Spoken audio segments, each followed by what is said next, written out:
Violet. All right, hey guys. Hello. This is not actually part of the act, but I felt like maybe I should just explain. If you guys are like the super shy girl who almost peed herself on stage, is going to tell us funny stories now. I'm actually not that exceptionally shy. It's just singing that gets me really awkward and worried about my everything. Anyway, okay. You guys having a good time tonight?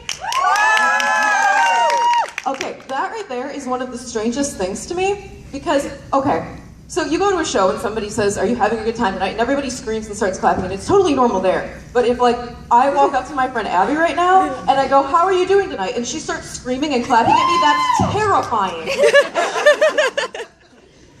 Okay, so some of you may know her, but my absolute best friend in the entire world, Rachel, is here tonight. Say hi to Rachel. Hi, Rachel. And me and Rachel went to high school together. And if you know anything about my hometown, you probably know that it's very small. It's primarily farm-based. There's a lot of farms. There's a lot of corn. I think there might be more corn than people. I'm sure there's probably more corn than people just in one field. In spite of coming from Farmtown, USA, I know very little about corn. But our high school was an interesting place. And every time that Rachel comes around, it reminds me of just how interesting Milan High was. Nope, is there anybody here who went to Milan High? I was not expecting that to be an answer. Do you have a lot of, like, hometown pride? No! Okay.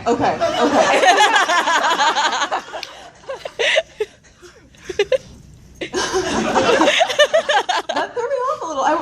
Milan is so small. I literally never met another Milan person that, like, goes here, so I don't go here. Oh, okay. All right. Well, it's cool to meet you. I'm going to. Okay. All right. Well, I have 3 pretty interesting stories to tell you about Milan, but I need to take out this paper because this stand-up routine is actually kind of last minute, so I hope you'll forgive me. Yes. Okay. All right. The first story I want to tell you about actually took place in middle school.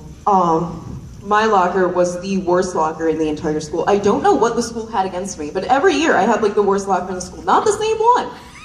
Somehow they managed to find a different horrifyingly bad locker with different horrifyingly bad problems every single year that I went there. And this year I had one, and it just, sometimes it would forget its own combination. That's the best way I can put it. I'd be like 32, 15, 40, and I would be wrong, and I'd be like, it's not. You should know this. That is your primary function, to know this. And anyway, okay. So I would always have to walk down to the office and have them call a janitor for me to get the master key and unlock my locker. And so I go to them and they say, you know, go wait by your locker. We'll send a janitor to come see you. And I'm standing there, and I hear this really loud beeping sound. Janitors don't usually beep. But yeah, I hear this really loud beeping sound, and I turn around, and I've always referred to them as being Zambonis. I know they're not, but those giant vacuum cleaners that clean halls, do you know what I'm talking about? Yeah. I turn around and I see one of those coming very, very slowly towards me because that is the only speed that those can go. And so I have a very long time to stand there and ponder what has happened in my life. And so I'm like, okay, this is probably just a coincidence. Like, they said they'd send a janitor, and that's a janitor, but this is probably just a coincidence, right? No. No, it wasn't. He stops in front of my locker, and we have this really awkward, like, 10-second eye contact. It was way long. It was probably like an hour long. I mean, it wasn't. I was going to say the hyperbolic thing and then said the actual thing. This is very last-minute stand-up. And so we lock eyes for a second, and he's like, What was the problem here? And I go, my locker wouldn't open. And he looks down, like it's only just occurred to him that he's currently riding on a giant floor cleaner. And he goes, I brought the wrong equipment. And so then he puts the Zamboni into reverse.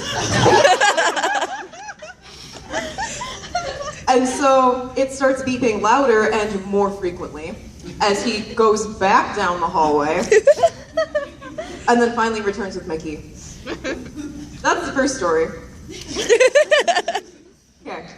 So then I graduated from the middle school.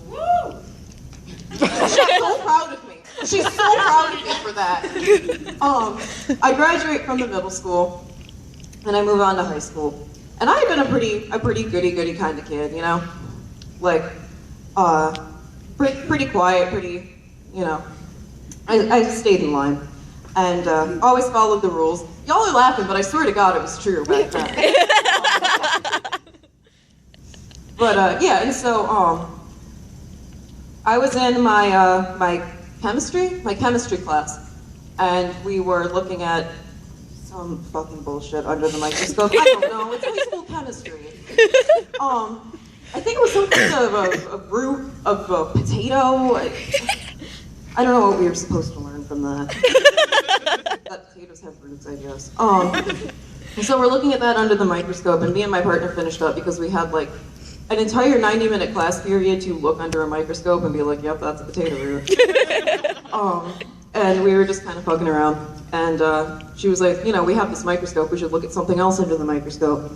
And so we're trying to decide what to look at under the microscope, and then we decide that we're going to look at a strand of my hair to see if you can see the DNA. Mylan doesn't have the highest test scores, guys. So we're looking for the DNA on my hair. Looking for those twisty ladder things, you know? And the teacher walks by, and we're like, oh man, we're gonna get so much extra credit. We're doing like extra science today. This is awesome, right? We're expecting him to be pretty excited about this. And you know, we flag him over. He comes over, and he goes, "What's up?" And we're like, "Check this out. We're looking through the microscope. We're gonna see her DNA." He did not have any reaction to that. I think when he looked at that microscope, he might have been expecting to see the DNA.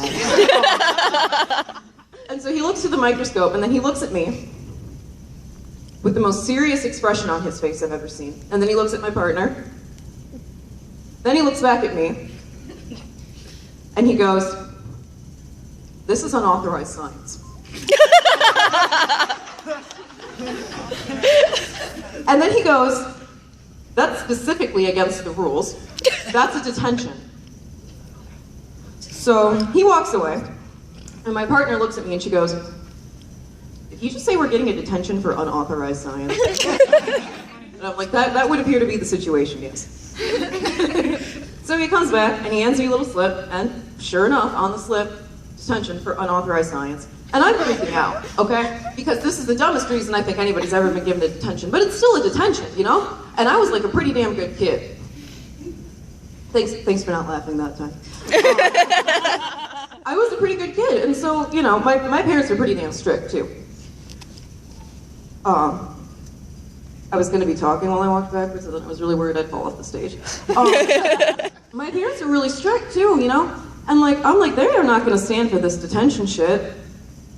And so, I get home, and my mom worked back then, and so I had to wait like 2 hours for her to get home, and I did nothing. I literally just sat on the couch, and I was like, how do I come up with a way that this is somehow not my fault?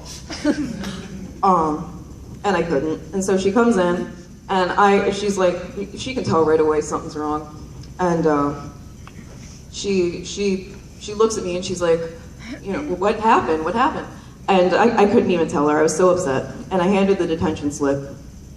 She stares at the detention slip for a second and bursts out with laughter.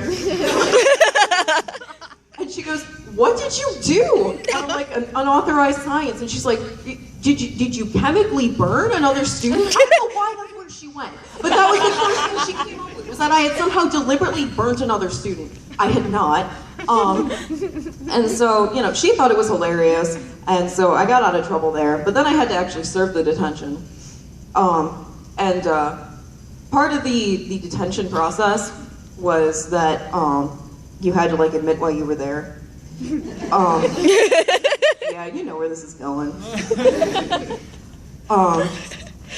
But yeah, you know, so we're going around the room, and pretty much all of the other reasons that people were in detention were those like really dumb, stupid high school rules that like I don't think anybody really followed, but these poor fuckers got caught. So, you know, Susie Q, what are you in detention for? I was chewing gum in class. I don't even remember that like being against the rules, but she got a detention for it somehow. There was a kid sitting there in like one of those shirts that's like cut all the way down, and he was there for breaking dress code. And then they get to me, and I'm like, I'm wondering if I should just like explain what I did rather than just, but you know, so I'm trying to stammer out an explanation, and I can see the detention person is getting frustrated, and she's like, what are you in here for? You need to tell me, like that's part of this thing. And I'm like, unauthorized science? And she just looks at me and she goes, go home.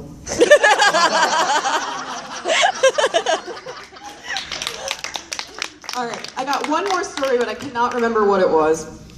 Unless we were running super short on time. No? We good? Cool.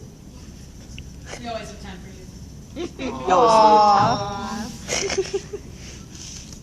Oh my god, I can't believe I almost forgot. Okay. So, I am not going to mention this teacher by name, but I have a feeling if you had this teacher, you will know immediately who I'm talking about. But, okay, so when I was in, I believe it was my junior year of high school, we had to take, there was a few classes that you could choose from in order to get this certain credit. And one of them was general business, which, I mean, it's kind of exactly what it says on the tin. It's you learn how to run a business, generally speaking. But our teacher for that class, okay, taking a step back. The general business classroom was in the social studies hall. The school was organized by hall. It was in the social studies hall. Oh, no, I do still have a microphone. Okay. It was down in the social studies hall. And so this teacher was flanked by two other social studies teachers. And I don't know what their specific views on politics were, but I know they disagreed. Because I had a class with every single one of these teachers too, all three of them. I never found out what exactly it was they were disagreeing on, but every class, at least one of those other teachers, sometimes both, at the same time, would come into the class and start arguing with the teacher in the middle of class about politics. But they never said anything, they were just kind of like, you're wrong, you know, you're wrong. And it was ridiculous. But I was in this general business class with this one teacher, and I don't know, she's kind of ridiculous in multiple ways, but we had to do a bunch of presentations. She was real big on PowerPoint. Like, I think she frequently referred to it as a recently invented technology. I don't think that's true. I mean, I didn't go to school in like the 50s. But yeah, and so we always had to do these presentations. But she would, in the middle of people's presentations, and somehow always in the middle of mine, would decide that she needed to go and yell at the teacher across the hall. And so she did that all the time. And one time I was doing a presentation, and she left in the middle of it with no warning. And so I'm just standing there awkwardly, somewhat like I'm doing now, waiting for her to get back. And then she gets back and she's like, oh, Violet, I'm so sorry, you know, can you start your presentation from the beginning? I remember it being really good. Okay. So I started over my presentation. I didn't even get to the slide that she left off on before she's standing up again. But this time she doesn't go to the door. This time she walks over to the fucking classroom phone and dials up the other teacher and starts yelling at them in the middle of class. And that's not even the actual story about this teacher. This is just the preface. Okay. So on these presentations, there were, this was right after they started cutting classes a little bit shorter, so we only had 45-minute classes. And it was like the last couple days of school, we had to do presentations on some dumb bullshit, I'm sure. And the presentation, the class had to be split into two halves, basically, to do these presentations. And she was saying, you know, because it was a Tuesday, Thursday class, and she was like, it has to be ready on Tuesday. Whether you're going or not, it needs to be ready on Tuesday. I will be checking, it needs to be ready on Tuesday. Which is somewhat rational. Any rationality of that argument kind of went right the fuck out the window real quick, though, because suddenly she was screaming at us as if we had already not done the assignment. Like, I honestly think she like just had like a sudden lapse in reality in the middle of class, because she's like, all of you need to have your presentation ready by Tuesday. Whether you're going on Tuesday or Thursday, they need to be ready on Tuesday. I don't care if you're going on Thursday, they need to be ready on Tuesday. They have to be ready on Tuesday. I will be checking. If anyone in this classroom does not have their presentation ready on Tuesday, there will be hell to pay. I will fail every single one of you. If one person doesn't have their presentation done on Tuesday, I will go to the school board. I don't care about no child left behind.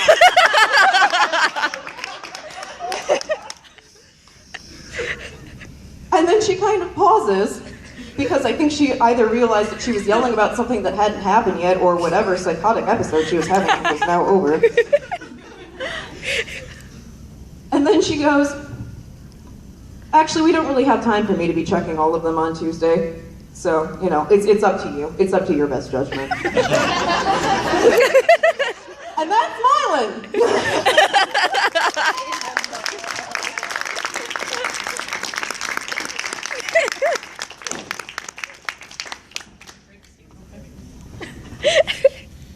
Thank you, Violet. Judges, can I please have your response? I